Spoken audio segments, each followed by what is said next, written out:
बुधवार रात को राजीव गांधी इंटरनेशनल स्टेडियम में सनराइजर्स हैदराबाद और मुंबई इंडियंस के बीच में जो मुकाबला खेला गया वो कोई आम मुकाबला नहीं था बल्कि एक तूफान था।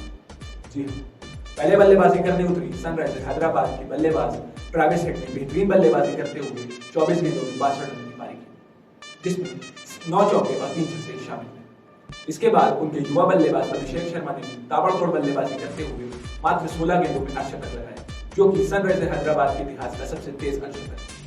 इसके बाद भी तूफान थमा नहीं और साउथ अफ्रीकी सेंसेशन हेनरिक क्लासन ने भी पार्टी ज्वाइन की और बेहतरीन विस्फोटक बल्लेबाजी करते हुए 34 गेंदों में 80 रन की पारी की, जिसमें 4 चौके और 9 छक्के शामिल।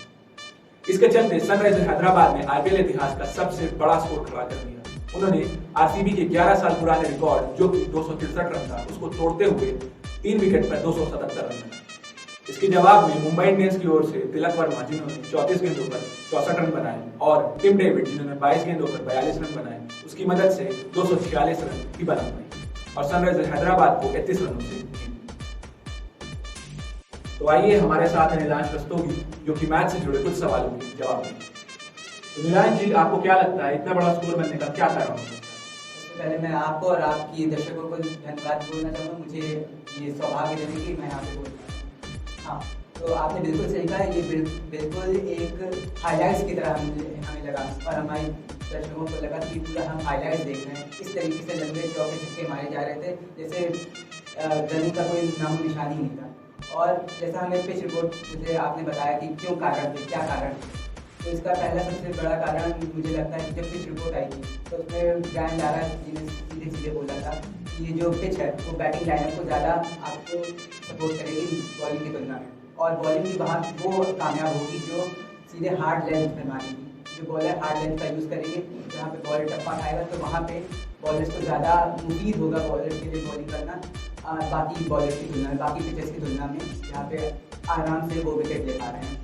और दूसरा एक और बात हमें नहीं भूलनी कि एसआरएच की जो बैटिंग लाइन बहुत स्ट्रॉन्ग थी अपनी बार की, उसमें हेनरिक क्लासन और अभिषेक शर्मा हो गया, आपके पैट कमिंस हो गया, आपके ट्रेविस हेड हो गए, जैसे बहुत ही जानदार और ज़बरदस्त खिलाड़ी थे। तो ये एक बहुत अच्छा कारण था ये इतना बड़ा पहाड़ से बीच मैच बना। और दूसरा कि कहीं ना कहीं जो मुंबई की बॉलिंग लाइनअप थी उसका सही से यूटिलाइज नहीं कर पाया हार्दिक पांड्या साहब। तो इसी से जुड़ा मैं आपसे एक दूसरा सवाल पूछना चाहूंगा कि आपको ये मैच में हार्दिक पांड्या की कप्तानी करते कैसी लगी, क्योंकि 10 ओवर हो चुके थे और उस 10 ओवर में जसप्रीत बुमराह ने सिर्फ 1 ओवर डाला, तो आपको उनकी कप्तानी कैसी लगी इस मैच?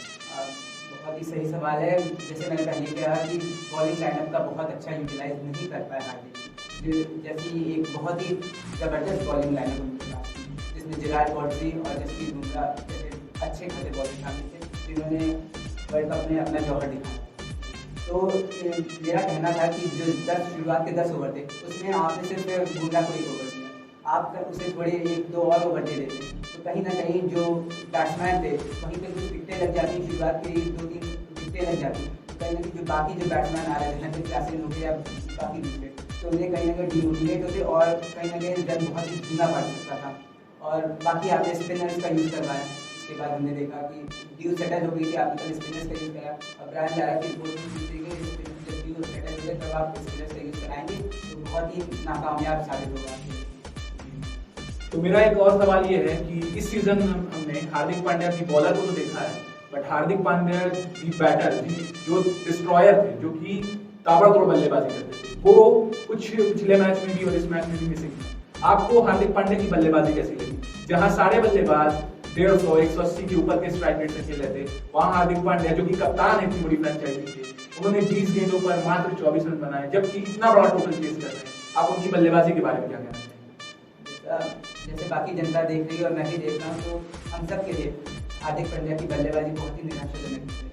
लेकिन हमें ये भी नहीं भूलना चाहिए कि वो मुंबई जैसी बड़ी टीम और बिल्कुल पुरानी और ज़बरदस्त टीम के एक नए उभरते हुए कैप्टन हैं, तो हो सकता है कि एक कैप्टनसी का प्रेशर लग रहा हो, हम ये भी बोल सकते हैं। और दूसरी बात, कहीं ना कहीं जो ट्रांजिशन का दौर हुआ है इसमें, तो बहुत सारे आप सूर्य कुमार यादव भी हमने देखा, सूर्य कुमार यादव की इंजरी तक, तो हो सकता उन्होंने सोचा हो कि मैं आराम से पारी खेलूँ जिससे हम एक बड़े लक्ष्य की तरफ पहुँच सकें, लेकिन उनकी ये जो बातें थी, जो सोच थी, वो बहुत ज़्यादा कारगर नहीं साबित हुई और उन्होंने बहुत अच्छी बैटिंग हमें हम देख पाए।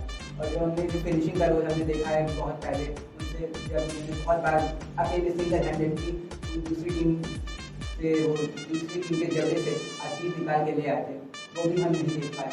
लेकिन हमें ये भी दिया है अभी सिर्फ 2 ही मैच में, तो आगे के लिए हम आशावादी हैं। तो हम देख सकते हैं, हो सकता है कि एक नया दौर चालू हो फिर से वही मास्टर ब्लास्टर, हम ब्लास्टर डिस्ट्रॉयर हार्दिक कोहली। तो एक मेरा सवाल और है कि जैसा कि आप जानते हैं कि मुंबई इंडियंस रोहित शर्मा के नाम से जानी जाती है। रोहित शर्मा ने मुंबई इंडियंस जैसी टीम की 10 साल कप्तानी की है और उनको 5 दफा चैंपियन बनवाया है। तो मुंबई इंडियंस की कप्तानी जैसा कि अब आप जानते हैं रोहित शर्मा को हटाकर हार्दिक पांड्या की। आपको क्या लगता है कि हार्दिक पांड्या मुंबई इंडियंस की वो लेगेसी मेंटेन कर पाएंगे जो रोहित शर्मा करते हैं या करते थे? बिल्कुल, हमें ये नहीं भूलना चाहिए कि हार्दिक पांड्या इससे पहले गुजरात को 2 बार फाइनल में ले गए थे और 1 बार से ट्रॉफी भी जिताई, वो पहले सीजन में। तो अभी शुरुआत के 2 में मैंने देखा ट्विटर पे और बाकी सारे सोशल मीडिया में पोस्ट मैं देखा कि हार्दिक पांड्या को बहुत ही डिग्रेड करके दिखाया जा रहा है। तो हमें ये नहीं भूलना कि सिर्फ शुरुआत के 2 ही मैच हैं और मुझे लगता है कि हार्दिक पांड्या अभी शुरुआत के 2 मैच को देख के हम हार्दिक पांड्या को ये नहीं बोल सकते वो खराब कैप्टन है। अभी वो बिल्कुल नया सब चीज़ें और 2 साल को टीम से अलग रहे हैं, तो कहीं ना कहीं उन्हें फिर से उसी इन्वायरमेंट में घुलने मिलने में एक टाइम लग सकता है। और मुझे लगता है कि हार्दिक का और मुंबई का जो भविष्य बहुत ही उज्ज्वल है और एक बहुत ही अच्छे T20 कप्तान के रूप में वो सामने आ सकते हैं। बहुत बहुत शुक्रिया इलान जी, आपका बहुत शुक्रिया हमारे साथ जुड़ने के लिए, हमारे दर्शकों को अपना ज्ञान देने के लिए। हम विदा लेना चाहते हैं।